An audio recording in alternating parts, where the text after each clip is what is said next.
హనుమకొండ చింతగట్టులో అమరుడైన రాకేష్ సంస్మరణ సభ ప్రథమ సంస్మరణ సభ జరుగుతుంది. ప్రస్తుతానికి అనేక మంది ఇక్కడికి వస్తున్న నేపథ్యంలో రాకేష్ కుటుంబ సభ్యులు మాత్రం ఒక తీరని ఆవేదనతో రగులుతున్నారు. ఇంటి ముందు ఒక స్తూపం కట్టుకుంటే పోలీసులు వచ్చి ధ్వంసం చేశారన్నటువంటి ఆవేదనే కాకుండా తమకు ఒక ప్రజాస్వామ్య వ్యవస్థలో ఇక్కడ నిలబడేటువంటి పరిస్థితులు కూడా లేవన్నటువంటి ఆవేదన గత 4-5 రోజులుగా జరుగుతున్న నేపథ్యంలో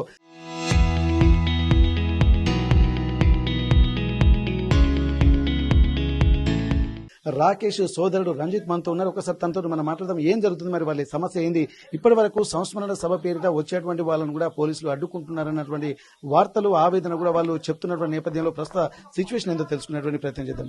రంజిత్, ఇప్పుడు గత కొద్ది రోజులుగా ఇక్కడ మీరు ఇంటి ముందు స్తూపం కడదామని చెప్పి అనుకుంటున్నారు. మరి ఆ స్తూపాన్ని కూడా ఇప్పుడు ఉన్నటువంటి చట్టాలకు అనుగుణంగా కూడా కట్టాల్సినటువంటి అవసరం లేదని చెప్పి ప్రభుత్వ అధికారులు కూడా చెప్తున్నటువంటి పరిస్థితి. మరి అయినప్పటికీ కూడా మీరు స్తూపాన్ని ఎందుకు కట్టాలనుకుంటున్నారు? మరి పోలీసుల నుండి వస్తున్నటువంటి ప్రతిఘటన ఏంటి మీకు?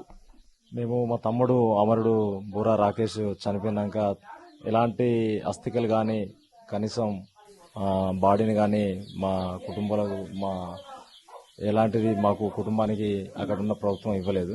శవాన్ని కూడా కనీసం చూడడానికి పర్మిషన్ లేకుండా శవాన్ని కూడా ఇవ్వలేదు. అక్కడే దహనం చేశారు వాళ్ళు. కనీసం జ్ఞాపకంగా మా తమ్ముంది సంవత్సరికం చేసిన టైంలో 10 రోజులు ఉన్నది అనగా వడ్లు పంట పండించుకొని పైసలు వచ్చిన తర్వాత మేము జ్ఞాపకంగా ఇంటి ముందు ఒక చిన్న జ్ఞాపకంగా ఒక పిల్లర్ పోసి దాని మీద మా తమ్ముని జ్ఞాపకంగా కట్టుకుందాం అని చెప్పేసి నేను వచ్చిన పైసలతోటి సిమెంట్ బస్తాలు, ఇసుక, కంకర, ఇనుము, సలాక ఇవన్నీ తెచ్చి మేమే మేస్త్రులు ఒక 2 మేస్త్రులు వస్తే మేమే లేబర్ పార పని మేమే చేసుకుంటూ వర్క్ చేస్తున్న క్రమంలో పోలీసు అధికారులు వచ్చి ఇక్కడ కట్టకూడదు, దీనికి పర్మిషన్ తీసుకొచ్చుకోండి, అసలు సూపర్ ఏం కట్టద్దు, జ్ఞాపకార్థం కూడా కట్టుకోవద్దు అని చెప్పేసి వాళ్ళు భయభ్రాంతులకు గురి చేసి మమ్మల్ని ఇదే విధంగా మరి రోడ్డు కట్టద్దన్నారు, ఇంటికాడ కట్టుకుంటాం, మా స్థలం సొంత స్థలంలో కట్టుకుంటాం కదా, దీనివల్ల ఎలాంటి ఇబ్బంది లేదు కదా పోలీసు అధికారులకు కానీ ప్రభుత్వానికి కానీ. మా ఇంట్లో స్థలంలో కట్టుకోమని అప్పుడున్న ప్రభుత్వం మీ కాంగ్రెస్ పార్టీ అధికారులే కదా, జానారెడ్డి చెప్పింది కదా, సొంత స్థలంలో మీకున్న వాళ్ళ సొంత స్థలం కట్టుకుంటే ఎలాంటి ఇబ్బంది లేదు, కట్టుకోవచ్చు అని చెప్పేసి అప్పుడున్న ప్రభుత్వం ఇచ్చింది కదా, హామీ ఇచ్చింది కదా. మేము ఆ హామీ ప్రకారం మేము మా సొంత స్థలంలో కట్టుకుంటున్నాం మా తమ్ముని జ్ఞాపకార్థంగా. మా తమ్ముడు జ్ఞాపకం మాకు చనిపోయిన రూపాన్ని చూసుకోవడం కోసం ఇంటి ముందు నాకు లేస్తే పొద్దున మా తమ్ముని రూపాన్ని చూసుకుంటాం మేము అందులో అని జ్ఞాపకంగా కట్టుకునేదాన్ని కూడా పోలీసు అధికారులు ఏం చేయాలంటే చిన్న పిల్లలని కూడా చూడకుండా పాలు తాగే పిల్లగాడు 4-5 సంవత్సరాల పాపను, మా కుటుంబ సభ్యులను, మా భార్యను, మా అమ్మను, మా నాన్నను పని చేసుకుంటున్న దుమ్ము బట్టలతోటి, చెమటతోటి, బన్నీతోటి ఉన్న వ్యక్తులను బలవంతంగా పోలీసులు వచ్చి 3-4 జీపులు వచ్చేసి మమ్మల్ని బలవంతంగా వెహికల్లోకి నెట్టివేసి వాళ్ళ ఇష్టానుసారంగా పోలీసు అధికారులు తీసుకుని వెళ్లి లాక్కెళ్లి పోలీసు వ్యవస్థ వాళ్ళు ఇష్టం ఉన్నట్టుగా జేసీబీలు పెట్టేసి, మిషన్లు పెట్టి, ట్రాక్టర్లు పెట్టి, అంతా డోజర్ పెట్టి ఎవరిని కనీసం బయటికి రాకుండా చుట్టుపక్కల మా కుటుంబ సభ్యులు వాళ్ళందరూ ఇళ్ల వాళ్ళను రాకుండా భయభ్రాంతులకు గురి చేసి కనీసం ఫోటో తీయకుండా, ఆనవాళ్ళు లేకుండా, ఏం లేకుండా అసలు స్తూపమే కట్టినట్టు విధంగా మొత్తానికి అదంతా నెట్టి పడేసి తర్వాత మమ్మల్ని మా భార్యను, మా అమ్మ వాళ్ళందరూ తీసుకెళ్లి ఎంఆర్ఓ ఆఫీసులో బైండ్ ఓవర్ చేయించి అక్కడ వదిలేసిళ్ళు. ఖాళీ నడకన చెప్పులు లేకుండా నడుచుకుంటూ సగం దూరం వచ్చి మా ఊరికి చింతగట్టు క్యాంపులో ఆటో ఎక్కి మళ్ళీ ఇంటికి వచ్చేసింది. వచ్చినాక మళ్ళీ పోలీసు అధికారులు మళ్ళీ ఇంటికి వచ్చిళ్ళు. ఇంటికి వచ్చి మళ్ళీ ఫోటోలు తీస్తారు. చిన్న పిల్లాడు, కనీసం ఆ పిల్లాడు నన్ను బలవంతంగా వెహికల్ ఎక్కిస్తుంటే బెంగటెళ్ళి భయపడి కనీసం మా ఇంటికాడ ఉండలేడు. మా అన్న కొడుకు చిన్న పిల్లాడు, వాడు భయానికి నాన్నని ఎత్తుకపోతాను పోలీసు వాళ్ళు వస్తాలని అదే కలవరిస్తాను నిద్రలో కూడా. ఇలాంటి భయభ్రాంతులకు గురి చేస్తారు పోలీసులు. ఫ్రెండ్లీ పోలీస్ అంటే ఇదేనా? ప్రభుత్వం ఏమి చెప్తుంది? మీరు ప్రజలతో మమేకమై ప్రజలతో పాటు వాళ్ళకి సహకరించి ప్రభుత్వానికి మంచి పేరు తీసుకురమ్మని చెప్పిందా పోలీసు వ్యవస్థను? లేకపోతే ఇదే విధంగా అరాచకంగా చిన్నపిల్లలను కూడా చూడకుండా ప్రజల మీద ఇలాంటి అరాచకం చేయడం ఏంటి పోలీసు ప్రభుత్వం? అసలు మేము చేసిన తప్పేంటిది? చిన్నపిల్లలు ఏమైనా నేరం చేసిండా? ఆ పిల్లానికి పాలు తాగే పిల్లానికి ఏం తెలుసు?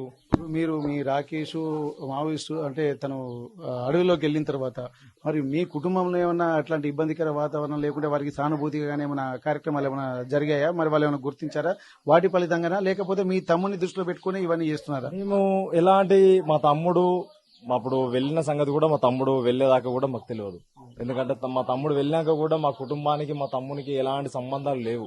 మా తమ్ముడు చనిపోయినంత వరకు కూడా ఎక్కడున్నా అన్న విషయం కూడా మాకు పూర్తిగా తెలియదు. మా తమ్ముడు మా కుటుంబానికి దూరమై 9 సంవత్సరాలలో ఏ ఒక్కనాడు కూడా కుటుంబాన్ని అడిగింది లేదు, ఎవరి ద్వారా కూడా ఎప్పుడు చెప్పింది లేదు. ఎక్కడ ఉన్నా కూడా తెలియదు. చనిపోయేంత వరకు మా తమ్ముడా కాదన్న కూడా మాకే ఐడెంటిఫై చేసుకోలేకపోయాను. అలాంటిది మా తమ్ముడు మా కుటుంబాలకు అన్నిటికీ దూరంగా ఉండి ఎక్కడో ఉన్నాడు. ఆయన చనిపోయిన విషయం కూడా మా కుటుంబానికి ఎవరి ద్వారా కూడా తెలియదు. ప్రెస్ వాళ్ళ ద్వారా తప్ప పోలీసు వ్యవస్థలో కూడా ఎవరు మా కుటుంబానికి తెలియపరచలేదు. అలాంటి మా తమ్ముడు చనిపోయిన దాన సంస్కారం కూడా చేసుకోలేకపోయాం మేము. అలాంటి సందర్భంలో మా తమ్ముని కార్యక్రమాలు కూడా చేసుకోలే కదా, జ్ఞాపకార్థంగా ఇంటి ముందు మా తమ్ముని జ్ఞాపకంగా మేము ఒకటి కట్టుకుంటుంటే దాన్ని పోలీసు వ్యవస్థ, ప్రభుత్వం, అధికారులు విచ్చలవిడిగా మమ్మల్ని ఎట్లా అంటే కనీసం భయానికి బయటికి వెళ్లే పరిస్థితి లేకుండా అయిపోయింది. పోలీసు జీబులు ఇక్కడ తెల్లందాకా పొద్దుందాకా పెట్టుకుని మా కావలి కాస్తూ ఉండి నైట్ వచ్చి గేట్ తీసి కూడా ఉన్నారా అని చెప్పేసి మమ్మల్ని భయానికి గురి చేస్తే పిల్లలు మేము అసలు ఇంటి పక్కలు కూడా మాతో మాట్లాడే పరిస్థితి లేదు. అంత భయానికి గురి చేసింది పోలీసులు మమ్మల్ని.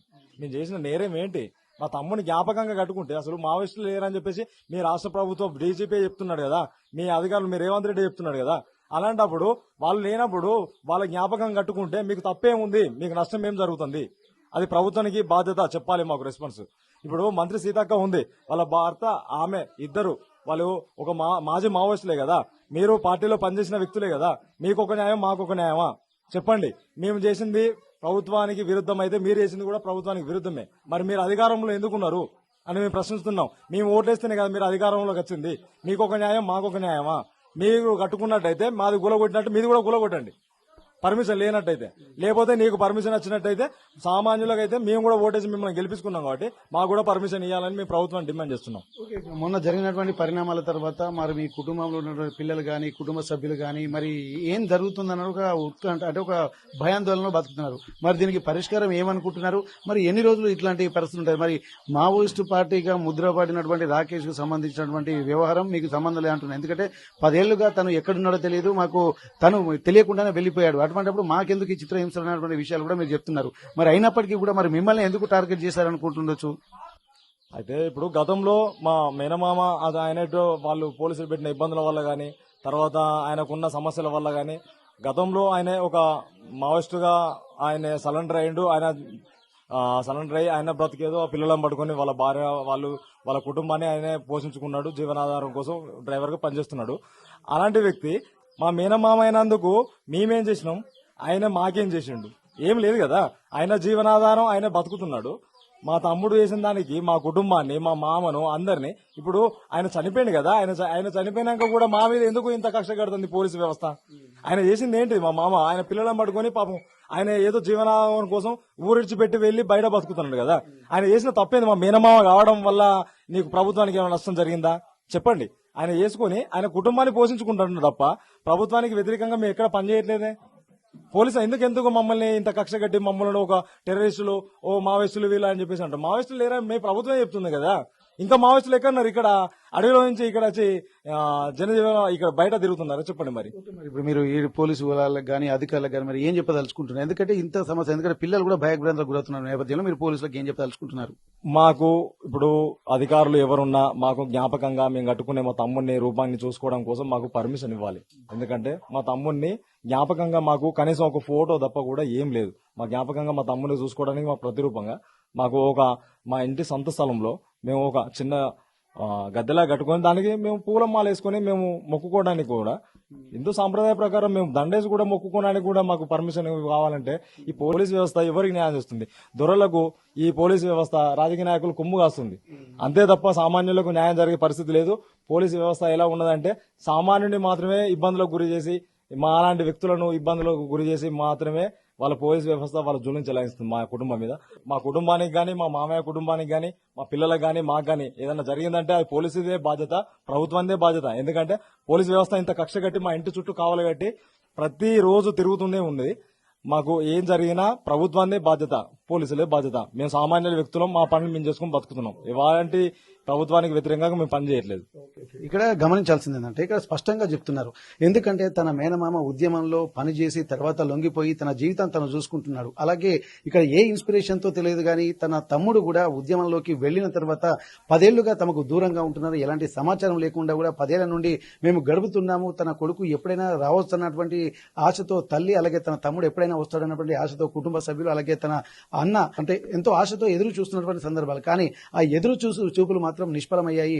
తన చివరికి చనిపోయిన తర్వాత తన తమ్ముడు వస్తాడన్నటువంటి డెడ్ బాడీ కూడా వస్తుంది అనుకున్నారు. కానీ ఈ డెడ్ బాడీ కూడా రాకపోవడంతో తన స్మృతికి గుర్తుగా తమ ఇంటి ముందు ఒక విగ్రహం పెట్టుకున్నారు. ఎందుకంటే దేశవ్యాప్తంగా ఆ స్మృతి చిహ్నంగా కూడా ఎంతో మంది విగ్రహాలు పెట్టుకుంటున్నారు. అలాగే ఎంతో మంది వారికి జ్ఞాపకంగా కొన్ని గుర్తులు ఉంచుకుంటున్నారు. కానీ తన తమ్ముడికి సంబంధించి తన కుటుంబ సభ్యులకు సంబంధించినటువంటి రాకేష్ ఒక పార్థివ దేహం దొరకకపోవడం పోను ఆ స్మృతి చిహ్నాన్ని నిర్మించుకునేటువంటి క్రమంలో కూడా ఎందుకు నిర్మించుకొని ఇవ్వడం లేదన్నటువంటి ఒక ప్రశ్న కూడా తలెత్తుతుంది.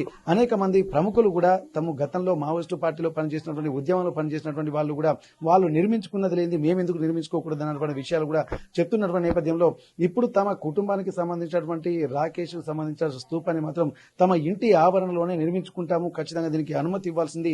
మరోవైపు ఎట్లాంటి మావోయిస్టుకు సంబంధించినటువంటి విషయాలు కూడా రాకేష్ వెళ్లిపోయాడు, తన మేనమామ లొంగిపోయాడు, అట్లాంటి ఏ పాపం ఎరగని తమ కుటుంబాన్ని ఎందుకు చిత్రహింసలకు గురి చేస్తున్నారు, ఎందుకు ఆవేదన గురి చేస్తున్నారు, ఎందుకు భయభ్రాంతులకు గురి చేస్తున్నారు అన్నటువంటి ఒక ఆవేదన మాత్రం కుటుంబ సభ్యులు అలాగే చిన్నపిల్లల్లో కలుగుతుంది. రేపు రాబోయే రోజుల్లో కూడా పోలీసులు అంటేనే ఒక భయమైనటువంటి వాతావరణాన్ని క్రియేట్ చేసేటువంటి కుట్రలు జరుగుతున్నాయి. రేపు చిన్నపిల్లలు కూడా కొంత భయభ్రాంతులకు గురవుతున్న నేపథ్యంలో పోలీసులు ఒక భరోసా ఇవ్వాలి. తమ కుటుంబంలో ఎవరికి ఏం జరిగినా గానీ పోలీసులే బాధ్యత వహించాలని అంటున్నారు. అలాగే మరొక విజ్ఞప్తి కూడా ఇప్పటికైనా తమ కుటుంబంకి సంబంధించి తమ ఇంటి ఆవరణలోనే రాకేష్ యొక్క ప్రతిబింబాన్ని గానీ లేకపోతే తన యొక్క గుర్తులు గానీ ఏర్పాటు చేసుకునేటువంటి అవకాశం ప్రభుత్వం కల్పించాల్సిన ఒక విజ్ఞప్తి మాత్రం చేస్తున్నటువంటి పరిస్థితి. మరొక వైపు ఒక సెల్ఫ్ డిక్లరేషన్ ఇస్తున్నారు. ఇక్కడ మావోయిస్టు పార్టీలకు సంబంధించి గానీ లేకపోతే అరచక శక్తులకు సంబంధించి మా కుటుంబానికి ఎలాంటి సంబంధం లేదన్నటువంటి విషయాలు ప్రభుత్వం అలాగే పోలీసు అధికారులు గమనించాల్సినటువంటి అవసరాన్ని కూడా రాకేష్ కుటుంబ సభ్యులు చెప్తున్నటువంటి పరిస్థితి. హనుమకొండ చింతగడ్డ నుండి కెమెరా పర్సన్ వంశీతో వెంకటరత్నం, RTV వరంగల్.